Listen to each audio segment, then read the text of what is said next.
পিন্টারেস্টে এই ভাইরাল প্যালেটটা দেখোনি? এমন মানুষ মনে হয় না পাওয়া যাবে। এটা আমাদের সব আর্টিস্টদের মোটামুটি ড্রিম একটা আজকে আমি প্যালেট। শুধুমাত্র ৳10 খরচ করে বাসায় থাকা কিছু সাধারণ জিনিস দিয়ে তোমাদেরকে এই প্যালেটটা বানিয়ে দেখাবো। এটার ফাইনাল লুক এত বেশি সুন্দর, তোমরা দেখলে তোমাদের মাথা নষ্ট হয়ে যাবে। এটা আমি প্রমিস করছি। তো এখানে আমি ইউজ করছি ক্লে পাউডার, আর ক্লে পাউডারটাকে আমি একদম রুটির মতো বেলে নিয়েছি। তারপর কাগজের মধ্যে আমি কালার প্যালেটের মতো একটা শেপ এঁকে নিয়েছি। এবার আমি সুন্দর করে একটা কাটার দিয়ে এটাকে খুব ভালো মতো কেটে নিচ্ছি। এটা কাটার সময় একদমই তাড়াহুড়া করা যাবে না, খুব আস্তে ধীরে ধৈর্য নিয়ে জিনিসটা কাটতে হবে। তাহলে কাগজটা রিমুভ করার পর দেখবে এত সুন্দর একটা শেপ এসেছে, তোমার এটাকে আর এক্সট্রা করে কোনো শেপই দেওয়া লাগবে না। আমি মাঝের এই জায়গাটাকেও খুব সুন্দরভাবে কেটে নিচ্ছি যাতে এটা রিমুভ করার পর আমাকে আর এক্সট্রা করে শেপ না দিতে হয়।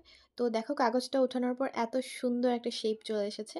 এবার আমি জাস্ট একটু পানি নিয়ে সাইডগুলোকে আরও বেশি স্মুদেন আউট করে দিচ্ছি যাতে ওভারঅল লুকটা অনেক বেশি সুন্দর আসে। এখানে আমি কোনো ধরনের ক্লে টুলস ইউজ করছি না, জাস্ট হাতের কাছে যা পাচ্ছি তা দিয়ে এটাকে শেপ করে নিচ্ছি। তোমরাও ঠিক মন মতো শেপটা করে নিবা। এবার আমার ঘরে থাকা কিছু শেলস আর এখানে কিছু বিটস নিয়ে নিয়েছি। এগুলো আমার ঘরেই পড়েছিল, একদমই ওয়েস্ট ম্যাটেরিয়াল বলতে পারো। এই বিটসগুলো আমি আমার বোনের মাথার ক্লিপ থেকে খুলে নিয়েছি, আমি কোনো কিছু এক্সট্রা করে কিনিনি। আর এই শেলগুলো একজন আমাকে কক্সবাজার থেকে এনে দিয়েছেন, আপনাকে স্পেশালি থ্যাঙ্কস জানাচ্ছি। যাই হোক, আমি শেলগুলো রেখে দেখছিলাম কোন প্লেসমেন্টে এটা বেশি সুন্দর লাগবে, তো আমার কাছে এভাবেই বেশি ভালো লাগছিল।